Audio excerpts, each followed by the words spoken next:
Assalamualaikum warahmatullahi wabarakatuh. Apa kabar teman-teman? Semoga semuanya dalam keadaan sehat walafiat ya, amin. Nah, sekarang kita kembali lagi nih di pelajaran IPS mengenai geografi dalam bab 2, yaitu ada peta, penginderaan jauh, dan sistem informasi geografi. Kali ini kita bahas mengenai subbab unsur-unsur peta. Apa saja unsur-unsur peta? Check it out.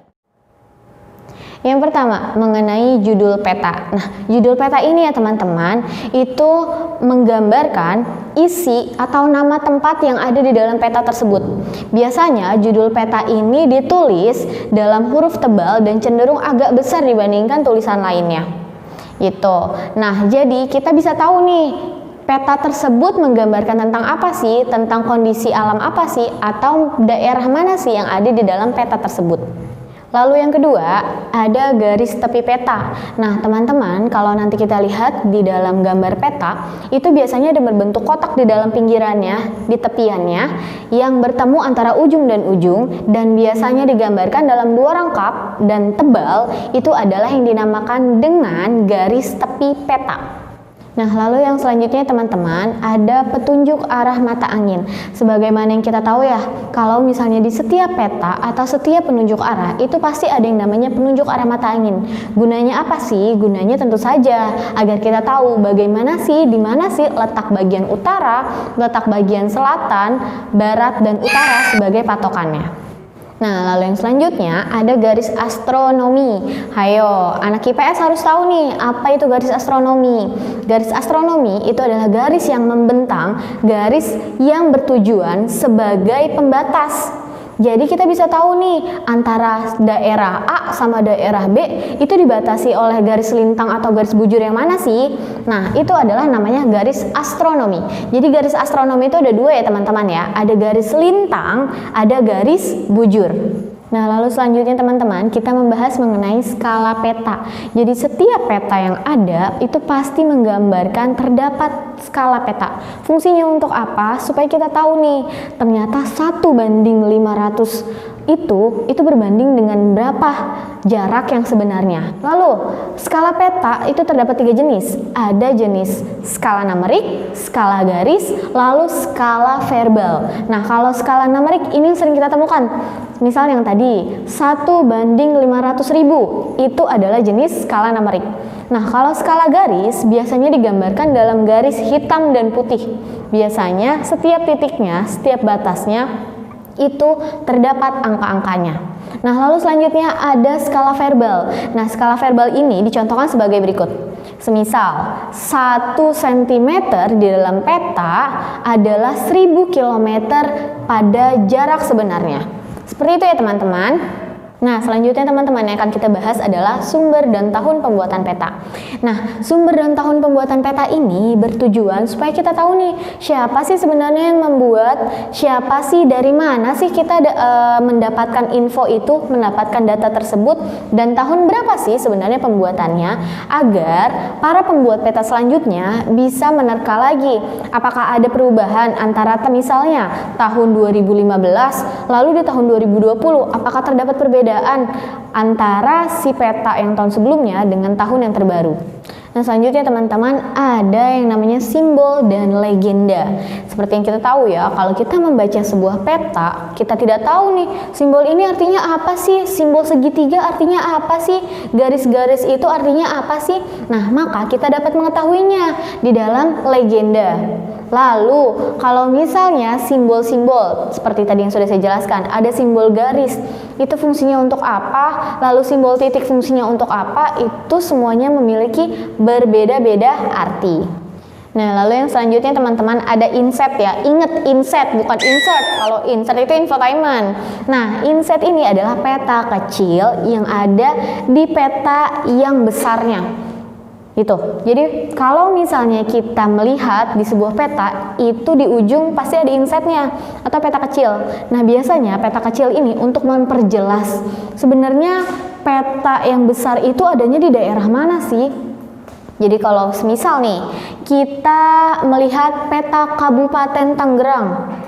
Nah, kita bisa lihat sebenarnya di dalam inset itu, di dalam peta sesungguhnya itu, Kabupaten Tangerang tuh adanya di sebelah mana sih? Itu bisa kita lihat dari inset ini. Lalu selanjutnya teman-teman ada lettering. Lettering ini adalah teknik penulisan. Jadi seperti tadi yang saya jelaskan di awal, kalau misalnya judul biasanya ditulis dengan huruf tebal dan lebih besar dibandingkan penulisan lainnya. Sedangkan kalau yang mengenai air biasanya ditulis dengan huruf miring. Jadi kalau misalnya nanti ada simbol sungai, lalu ada simbol danau. Nah, biasanya penulisan nama danaunya itu menggunakan huruf miring atau italik. Nah, lalu yang terakhir ada pembuat peta. Jadi kalau tadi kita sudah ada sumber dan tahun pembuatan, di sini ada pembuat peta. Jadi siapa sih lembaga yang membuat atau perseorangan yang membuat peta tersebut? Jadi kalau misalnya nanti ya teman-teman ya, kita ada di BMKG, itu biasanya tertulis nama orangnya, siapa yang menulis, siapa yang membuat peta tersebut. Itu adalah pembuat peta. Nah teman-teman, setelah kita tadi tahu nih apa aja unsur-unsur yang ada di peta, sekarang kita identifikasi yuk dari peta yang ada. Dari mana sih? Judul peta tuh yang mana? Tepi garis tuh yang mana? Arah mata angin tuh yang mana? Kita lihat di sini. Yuk.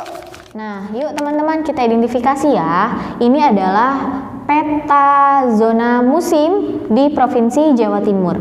Nah, yang tulisan peta prakiraan ini ya teman-teman, itu adalah judul peta. Nah, lalu selanjutnya tadi ya yang sudah saya jelaskan, ketika garis bertemu ujung dan ujung yang ada di peta disebut dengan garis tepi. Nah, lalu selanjutnya ada yang namanya nih North, East, South, and West. Nah, ini adalah arah mata angin. Yuk dilanjut. Lalu ini ada dua jenis skala nih teman-teman. Ada skala angka, lalu ada skala garis. Nih bisa kita lihat ya teman-teman ya. Kalau skala angka itu 1:2.250.000, sedangkan kalau di skala garis itu ada 50, lalu dibatasi lagi dengan 0 dan 50 lagi. Yuk lanjut. Ada yang namanya inset. Nih dia. Jarang kita tahu ya kalau inset ini biasanya ada di bagian pojok-pojok dari si peta. Nah, ini inset nih, kita bisa lihat ini ada di ujung Pulau Jawa atau Provinsi Jawa Timur. Lalu selanjutnya ada simbol dan legenda. Ini ya teman-teman ya, simbol dan legenda itu. Ya. Lalu selanjutnya ada garis astronomis. Nah, kalau kalian lihat di peta nih, ada tulisan nih, bujur timur, ada lintang selatan. Nah, garis yang ada di dalamnya antara garis yang vertikal dan horizontal itu adalah garis lintang dan garis bujur. Jadi kalau yang ke atas atau yang garis lurus ke bawah itu adalah garis bujur. Sedangkan kalau garis yang ke arah samping itu adalah garis lintang. Lalu selanjutnya teman-teman, ada sumber dan tahun pembuatan. Ini ya, jadi data ini atau peta ini didapat dari Staklim Karangploso Malang. Sumbernya didapat dari sini ya. Lalu tahun pembuatannya adalah tahun 2012. Tuh, lalu selanjutnya ada siapa yang membuat atau pembuat peta. Nah, ternyata si pembuat peta itu adalah BMKG Stasiun Klimatologi Daerah Malang. Lalu selanjutnya teman-teman, ada yang namanya lettering. Nah, lettering ini adalah nih jenis penulisan yang tadi saya bilang ya. Kalau misalnya penulisan judul biasanya hurufnya lebih besar, lalu ditulis dengan huruf tebal. Nah, tadi saya bilang juga nih, kalau misalnya penulisan untuk air, segala jenis air pasti ditulis dengan huruf miring. Lihat nih, ada Samudra Indonesia, itu ditulis dengan italik atau miring. Nah, yang terakhir kita membahas mengenai bagaimana sih kita menghitung skala. Ya, teman-teman ya, ada 3 jenis. Ada kita cara menghitung skala, cara menghitung jarak sebenarnya, dan jarak pada peta. Atau biasanya ya, kalau kita singkat, JP itu adalah jarak peta atau jarak pada peta. Sedangkan JS adalah jarak sebenarnya atau jarak sesungguhnya yang ada di lapangan. Tuh. Nah, kalau skala rumusnya adalah jarak peta dibagi jarak sebenarnya atau JP per JS. Ya. Nah, kalau jarak sebenarnya adalah JP atau jarak peta per skala. Nah, sedangkan kalau jarak peta ada skala dikalikan dengan JS atau jarak sebenarnya dan sesungguhnya. Nah, teman-teman, yuk mari kita hitung bagaimana sih cara menghitung si skala ini. Nomor 1 nih, diketahui jarak pada peta adalah 8 cm, sedangkan jarak sebenarnya adalah 160 km. Jadi berapa sih skala yang ada di peta? Yuk kita hitung. Caranya adalah skala sama dengan JP per JS atau jarak pada peta dibagi jarak sebenarnya. Nah, JP-nya ada 8 cm, sedangkan JS-nya adalah 160 km. Nah, karena ini satuannya berbeda ya teman-teman ya, ada cm, ada km. Jadi yang mana nih yang kita hitung? Nah, kalau di peta berarti kita menghitung dengan yang cm atau satuan cm. Berarti kita ubah ya. Di sini ada 8 cm. Nah, karena km kalau ke bawah berarti dikalikan dengan 10. Kita hitung ya, 1, 2, 3, 4, 5. Berarti nolnya kita tambahkan 5. 160 tambah 0, 5. 1, 2, 3, 4, 5. Nah, jadi hasilnya 16 juta sentimeter. Tuh, lalu selanjutnya kita bagi ini sama rata ya.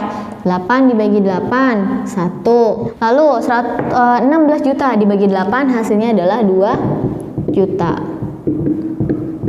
Jadi skala yang ada di peta tersebut adalah 1 banding 2 juta. Itu teman-teman cara menghitung skala pada peta. Oke teman-teman, segitu dulu ya yang kita dapat pelajari hari ini. Perlu diingat dan diulang kembali ya materinya. Untuk selanjutnya akan ada soal untuk melatih kalian dalam menghitung jarak peta ini atau menghitung skala. Oke? Cekidot soalnya silahkan tanyakan kepada saya. Nanti saya akan kirimkan tugasnya. Kurang lebihnya mohon maaf. Wabillahi taufiq wal hidayah. Wassalamualaikum warahmatullahi wabarakatuh.